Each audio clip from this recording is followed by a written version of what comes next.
we were just kind of picking up speed on our own, and we were getting tour offers without a label, and things were starting to happen for us on our own. And we got some offers in from pretty like substantial labels that were doing better than Sumerian at that point, because Sumerian was just beginning, obviously.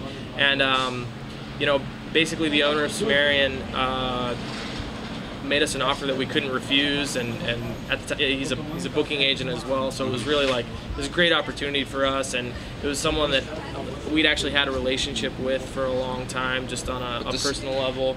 That's where Evan comes into play. The story was that when they played the Whiskey one time, they played with a band I was in, called Reflux. We were just on some smaller tour coming through, and we immediately were like, whoa, for once a local that's crazy good, right? So we met and became friends from that day on. The singer of Reflux went on to start Sumerian Records. The associations have been there for years. Yeah, so. go like 7 or 8 years back now. How did you meet Tosin? Because Tosin was in the band with you as well.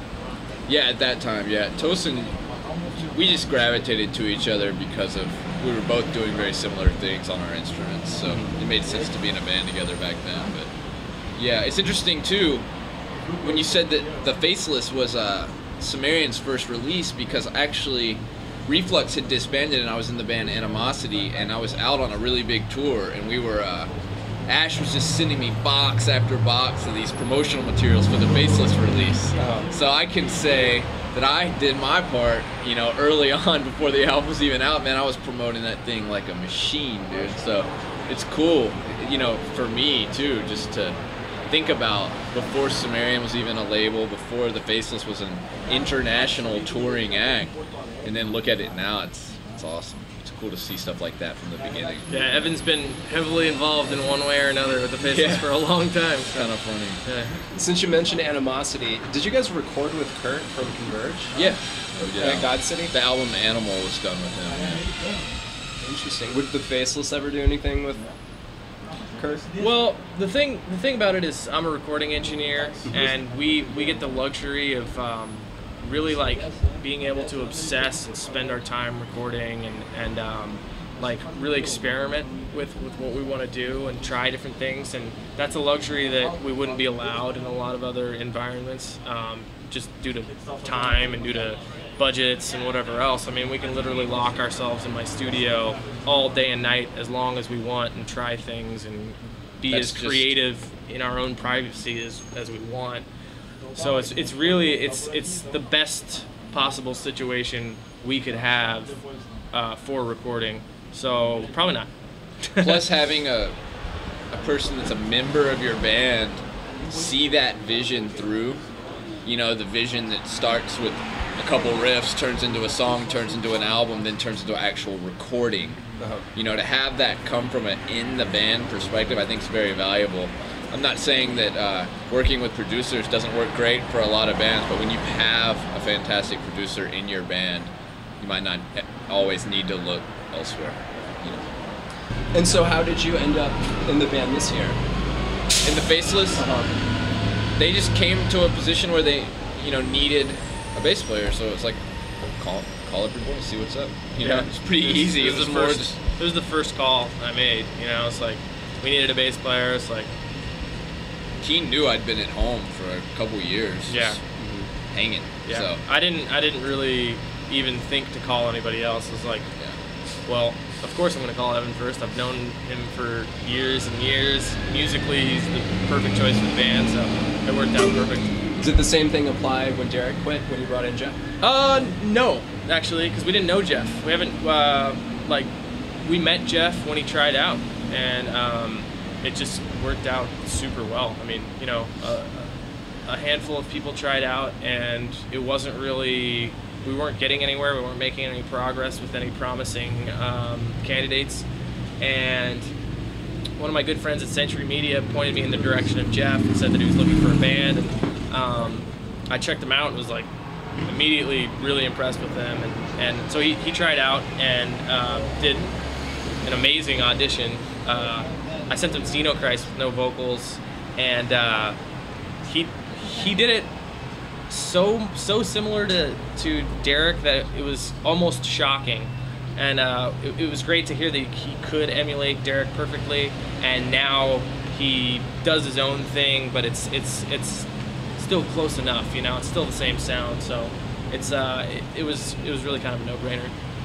They sent the vocals, when they sent the track back, the vocals were on there just pretty raw, and they sound good, man. I was like, whoa, I couldn't believe it. So it's definitely worth pursuing. Yeah, and also, you know, there's a whole other side to being in a band, obviously, which is getting along with people and having fun with them and wanting to spend long periods of time in a bus or a van, any confined space with another person. And Jeff is a super nice guy. He's really cool, down to earth, and easy to get along with, and like, you know, just he's really in it for the same reasons we're in it. So he's really good person to have in our band. Prior to him joining the band, did you already have a lot of material for this record already written? Not really. A few songs.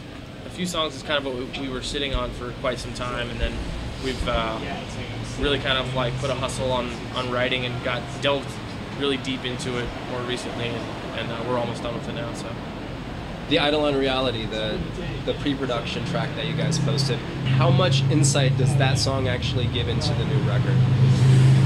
You know, I feel like it's sort of it's like a gateway for people, because I feel like it's sort of halfway between what Planetary Duality was and what the new record is. It's sort of like a nice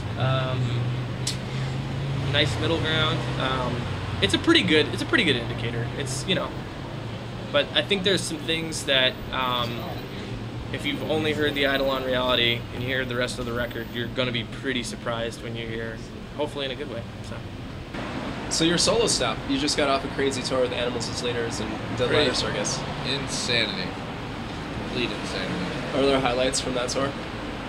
I mean, the highlight of the tour for me was just getting to play that material for people and seeing how it was received. It's very, very cool.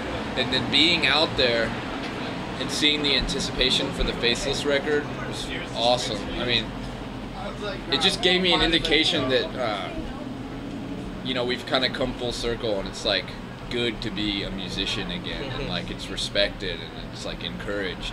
Yeah. People want that now. So for us going into our album with the Faceless, it's like that really is a breath of fresh air. It just opens it up, makes us feel like we can really use all the tools as part of the palette. We don't have to be scared to be as creative or musical as we want, because I mean, I went to the show in LA when they came to LA, and it was great to see like a packed house of young people watching really creative music and people trying to play like upper echelon type stuff, you know. It's I feel like there's like this explosion of musicality that really hasn't happened since maybe like the late 80s or something, you know, like when everybody in America was like flooding to Hollywood to go to MI, and everybody wanted to be a shredder, and I feel like it's sort of like it's come full circle, and it's like it's cool again. And do you feel that's happening here specifically in Los Angeles? Everywhere. Yeah, everywhere really. You know, I mean, it's always been here in Los Angeles, but I feel like it's really become like a worldwide phenomenon again. Yeah, like the places we live, our perspective's kind of skewed based on our hometowns. Yeah, we both. That's live in why music we are cities. the way we are. Yeah. It's because I grew up in Nashville, Music City. You know what I mean? He grew up in LA. It's like that's why we've always been doing this thing, but it just comes in. It's cyclical. You know what I mean? It's not like we're gonna stop shredding. We'll still be shredding when it's not cool to shred, or if it's cool to shred, or whatever. You know what I mean? But like people's tastes kind of seem to go in circles. When you see that kind of resurgence of just enthusiasm for music, how does that influence your visions?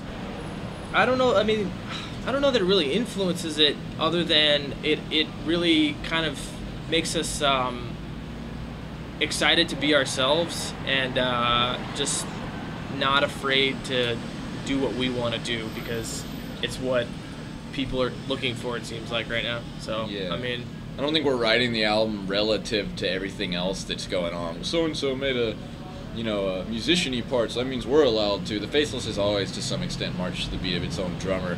We're going to continue to do that, but it's just encouraging, because we would have done it either way, but it's cool now. We're also not, like, I don't mean to imply that this record is like the most over the top, insane. Like in a lot of ways, like we're kind of simplifying some things and trying to incorporate different elements where the focus is maybe on, you know, a certain kind of tonality and setting up an interesting mood. Again, it goes back to the luxury of having your producer in your band. The things we can do. It's a luxury, and in a way, it can almost flip itself. We've got so much talent. We've got so many different components. You know, whether when we're writing a song, there's two vocalists. We have electronic elements, bass, 2 guitars, crazy drums. So it's like, it's a lot to do. You know, there's a lot of options to go in any way. So because we're able to record ourselves, we're able to really hone in on that, and it's good. But like, the other side of that is like, you can we're bouncing around so many ideas and you drive yourself crazy. Yeah, we kind of have been occasionally at times kind of overthinking things when it's kind of like we need to really come back to just like, do we like this? If we like it, then exactly, who cares? Exactly. I was just going to ask you, know? if you ever get to points to where you feel over analytical. Oh yeah, all the time. It's probably the thing that fucks me up the most of anything, is over analyzing my own music. Trying to decide if I like what I'm playing at any given moment when I'm writing something is probably like the thing that drives me the craziest. And how do you know when it's good? Oh, I don't know. I mean, I just kind of have to trust myself, and throwing stuff against my band members who I respect and trust the opinions of, and who are amazing musicians is the main thing, you know? It's cool being able to demo stuff too, and then get out of the studio, listen to it on your iPod or whatever. Really get away from what it feels like while you're playing it, right? Versus what it sounds right, exactly. Because we're the only ones that are going to be playing it. Yeah, the other people that get the CD. You definitely feel a song very differently when you're playing it than when you're listening to it, and it's really nice if my gut feeling is I like this part, to record it and then step away from it and just listen to it and go, do I still like this part? And that's when it kind of settles in.